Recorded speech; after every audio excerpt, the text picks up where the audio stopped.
56 বছর আগের এক মধ্যরাতে পরাধীন এই দেশ ছেড়ে তুমি চলে গিয়েছিলে স্বাধীন এক স্বদেশে ফিরে আসার স্বপ্ন নিয়ে।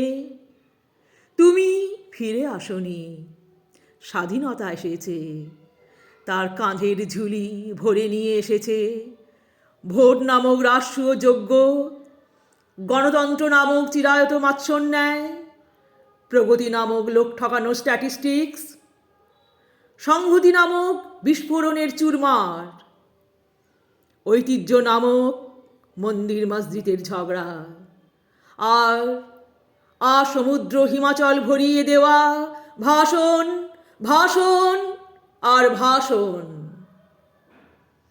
56 বছর ধরে তুমি পাথর হয়ে আছো। 56 বছর ধরে ভারতবর্ষ অধীর অপেক্ষায় কান পেতে আছে। ইথার তরঙ্গে কবে হঠাৎ শোনা যাবে স্বাধীনতার নিজস্ব কণ্ঠস্বর। আমি সুভাষ বলছি, আমি সুভাষ বলছি, আমি সুভাষ বলছি।